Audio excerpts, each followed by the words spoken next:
Good morning student. आज हम पढ़ेंगे रिप्रोडक्टिव हेल्थ। तो रिप्रोडक्टिव हेल्थ किसे कहते हैं? क्या है? अकॉर्डिंग टू WHO, क्या reproductive health means well being in all aspect. कहने का मतलब क्या? That is physically, mentally, socially, behaviourally and reproductively. कहने का मतलब क्या है? क्या ऐसा व्यक्ति, क्या ऐसा मानव जो हर तरीके से क्या हो, सही हो। जैसे क्या? शारीरिक रूप से, मानसिक रूप से, व्यवहारिक रूप से, सामाजिक रूप से और क्या जनन रूप से। तो इसी को क्या बोलते हैं? हेल्थ बोलते हैं। क्या होता है? तो हेल्थ मीन्स क्या होता है? According to WHO, well being in all aspect, that is physically, mentally, socially, behaviourally and reproductively. यार दूसरा चीज क्या होता है हमारा यहाँ पे? अब हमें रिप्रोडक्टिव हेल्थ जाएगा। जो रिप्रोडक्टिव हेल्थ है उसके कुछ प्रॉब्लम है और क्या उससे क्या निजात भी पाते हैं, रणनीति भी होती है। क्या होती है इसको? स्ट्रेटजी। तो प्रॉब्लम क्या होता है? वो प्रॉब्लम पहले क्या होता है? Over population. क्या होता है? Over population. यार क्या ओवर पॉपुलेशन को कंट्रोल करने के लिए इंडिया में फिर 1951 में फैमिली प्लानिंग प्रोग्राम चलाया गया। क्या चलाया गया? फैमिली पॉपुलेशन को कंट्रोल करने के लिए इंडिया में फर्स्ट टाइम क्या हुआ? फैमिली प्लानिंग प्रोग्राम चलाया गया था 1951 में। यार अलग अलग देशों में बहुत सारे क्या थे, पॉपुलेशन को कंट्रोल करने के लिए प्रोग्राम चलाए गए। लेकिन आएगा सभी ये छोटे बड़े जो आपके क्या होते प्रोग्राम है, इनको एक बड़े प्रोग्राम के तहत लिया जाता है, कंट्रोल किया जाता है, की देख रेख में होते हैं, जिसको हम बोलते हैं RCH। क्या होते हैं? RCH। RCH का फुल फॉर्म क्या होता है? Reproductive health and care child programme. ठीक है? Reproductive health and care child care programme बोलते हैं। ठीक है? तो ये क्या होता है? RCH का फुल फॉर्म। उसके बाद क्या होता है यहाँ पे? हम इसकी स्ट्रेटेजी देखेंगे। मतलब क्या इसकी मतलब क्या इसको कैसे हम इसकी रणनीति बनाए कि ओवर पॉपुलेशन को क्या कर सके, कम कर सके। तो इसके लिए क्या अवेयरनेस अबाउट रिप्रोडक्शन, मतलब क्या जनन के रूप में क्या करें, जनन से संबंधित क्या करें, उनको सूझबूझ दे, मतलब क्या समझाएं। तो जैसे क्या पहला क्या इसमें तरीका, और इसको कई तरह से हम अचीव कर सकते हैं। जैसे क्या सेक्स एजुकेशन। क्या है? सेक्स। यार क्या जिस तरह से हमारे क्लास में क्या क्या फिजिक्स, केमिस्ट्री, मैथ के सब्जेक्ट लगते हैं, इसी तरह से हमें क्या करना चाहिए? क्या आपके जो 9th या 10th या 11th और 12th के क्लास होते हैं उसमें सेक्स एजुकेशन की बुक अलाउ करना चाहिए। क्या करना चाहिए? सेक्स एजुकेशन देना चाहिए। क्या जिससे क्या हो सके, पॉपुलेशन के बारे में समझाया जा सके। जी। दूसरा चीज क्या होता है? Knowledge about reproductive organ and STDs. मतलब क्या है? जो हमारे जनन अंग है और सेक्सुअल ट्रांसमिटेड डिजीज है, मतलब क्या सेक्स के माध्यम से फैलने वाली डिजीज को हम क्या बोलते हैं? Sexual transmitted disease.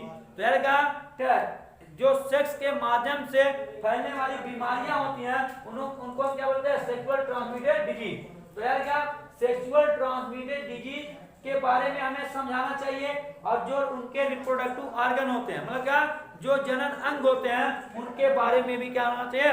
समझाना चाहिए। और यार क्या एसटीडीएस का जो सबसे मोस्ट एज होता है वो 15 से 24 साल की उम्र तक होता है। मतलब क्या ये 15 to 24 ईयर के बीच में क्या होता है?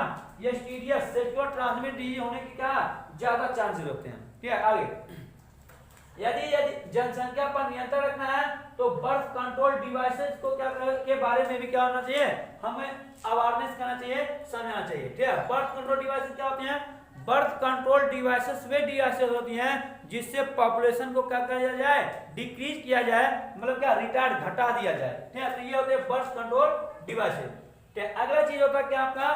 Prevention of sex abuse and related crime. यार क्या जो सेक्स के अब्यूजेज हैं, मतलब क्या जो सेक्स की बुराइयां हैं उनको रोकना चाहिए, और उससे जो रिलेटेड क्राइम है उनको भी करना चाहिए, रोकना चाहिए। कहने का मतलब ये है कि जैसे क्या जो गांव के व्यक्ति होते हैं या जो कम पढ़े लिखे व्यक्ति होते हैं, वो सेक्स को क्या करते हैं? एक आपका क्या होता है? मनोरंजन की तरह देखते हैं। और मनोरंजन की तरह देखने के कारण क्या होता है? जब वो सेक्स किसी फीमेल से सेक्सुअल कॉन्टैक्ट बनाते हैं तो उससे क्या होता है, प्रेगनेंसी होता है, और क्या होते हैं, अधिक संख्या में जिससे बच्चे पैदा करते हैं। तो ये सेक्स एब्यूज को क्या है, मनोरंजन का जो लोग साधन इसको मानते हैं, उसको के लिए इसके लिए क्या रोक लगाना चाहिए। और इससे क्या, जो रेपिस्ट होते हैं और रेप करते हैं, और उससे क्या होता है, जो प्रेगनेंसी होती है उससे भी क्या करना चाहिए, उसके बारे में समझाना चाहिए। उसके बाद क्या था, रिसर्च इन रिप्रोडक्टिव हेल्थ, मतलब क्या, या क्या, जो जनन स्वास्थ्य क्षेत्र होते हैं उनमें बहुत सारे क्या रिसर्च खोज करना चाहिए। जैसे लखनऊ का जो CDRI, लखनऊ का जो CDRI इंस्टीट्यूट है, इन्होंने क्या किया, एक नॉन स्टेरॉयड कंट्रासेप्टिव पिल्स का रिसर्च किया, जिसको हम क्या बोलते हैं, मेरी सहेली। मेरी जो सहेली नॉन स्टेरॉयड नेचर की कंट्रासेप्टिव पिल्स है, ये क्या होती है, इसको हम एक नाम और से भी जानते हैं, जिसको हम बोलते हैं क्या, वीकली पिल्स। क्या बोलते हैं, वीकली पिल्स, मतलब क्या, साप्ताहिक गोली के भी नाम से जानते हैं। ठीक है, तो यार क्या, तो ये सब चीज क्या होते हैं, ये क्या स्ट्रेटजी है और ये क्या है, प्रॉब्लम है। यार क्या भारत उन चुनिंदा देशों में है जो बहुत सारे नेशनल लेवल पे जो बीमारियां पाई जाती हैं उसको दूर करने के लिए क्या, सबसे पहले क्या किया, प्रोग्राम चलाया। जिसमें सबसे पहला प्रोग्राम कौन है, क्या यहाँ पे NMEP,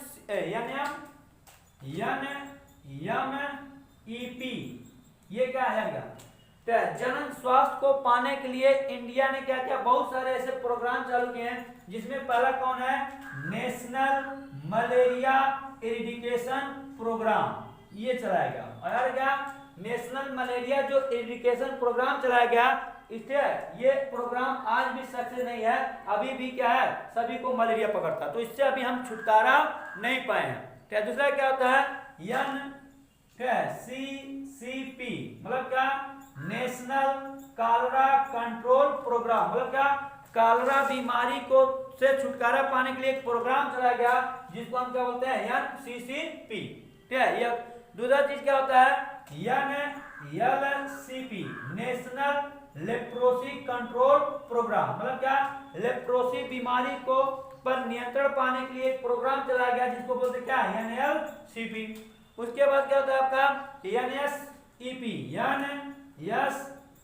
इसका मतलब क्या था, national smallpox eradication programme, मतलब क्या, स्मॉल पॉक्स जो बीमारी होती है उसके छुटकारा पाने के लिए इंडिया ने क्या किया, एक प्रोग्राम चलाया, जिसको बोलते हैं क्या, NSEP। और उसके बाद क्या है, NFCP का फुल फॉर्म क्या होता है, नेशनल फाइलेरिया कंट्रोल प्रोग्राम, मतलब क्या, फाइलेरिया बीमारी को, हाथी पाँव जिसको बोलते हैं, फिलपाव, फाइलेरिया बीमारी को नियंत्रण करने के लिए एक राष्ट्रीय स्तर पर क्या क्या प्रोग्राम चालू किया गया, जिसको बोलते हैं नेशनल फाइलेरिया कंट्रोल प्रोग्राम। और चौथा, और अगला क्या है, FPP, फैमिली प्लानिंग प्रोग्राम। ठीक है, तो जिसको हम क्या बोलते हैं, परिवार नियोजन। यार क्या, 1974 में, मतलब क्या, 1974 में, ठीक है, 1974 में क्या हुआ, जो WHO है उसने क्या किया, वैक्सीनेशन चालू किया कुछ बीमारियों से छुटकारा पाने के लिए। जिसमें कौन आता है, कौन सी बीमारी होती है, एक होती है डिप्थीरिया। 1974 में जो WHO है उन्होंने क्या किया, कुछ बीमारियों से छुटकारा पाने के लिए वैक्सीनेशन स्टार्ट किया, मतलब क्या, टीकाकरण चालू किया। जिसमें कौन आती है, डिप्थीरिया, उसके बाद क्या, पिट्यूसिस, और क्या होता है, टिटेनस। तो इन 3 बीमारियों से छुटकारा पाने के लिए एक वैक्सीनेशन चालू किया, जिसको हम क्या बोलते हैं, DPT। क्या होते हैं, DPT।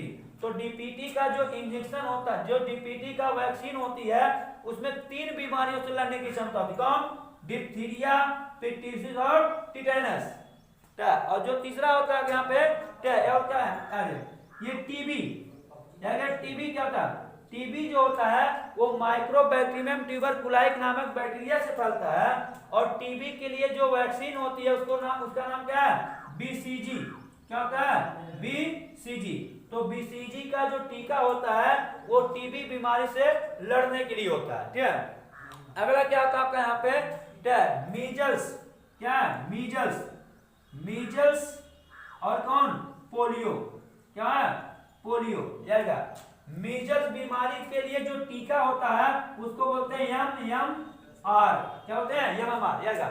जो MMR का टीका होता है ये भी 3 बीमारियों से लड़ने के लिए क्या होता है चला दिया जाता है। कौन कौन सा, एक मीजल्स, दूसरा मम्स और तीसरा रूबियोला। मीजल मीन्स खसरा, मम्स मतलब हिंदी में क्या गांव की भाषा में क्या बोलते हैं गलसुमा, और रूबियोला को क्या बोलते हैं जर्मन मीजल्स बोलते हैं, जर्मन खसरा।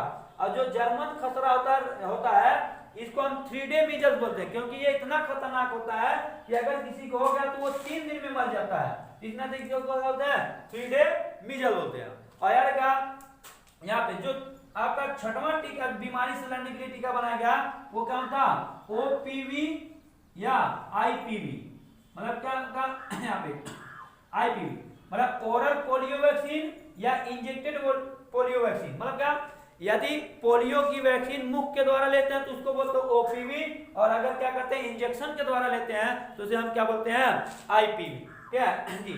तो ये हो गया 6 बीमारी। 1974 में जो WHO था वो 6 बीमारियों से लड़ने के लिए ये क्या DPT वैक्सीन लागू किया, BCG, MMR और OPV और IPV ये चल गया, ठीक है।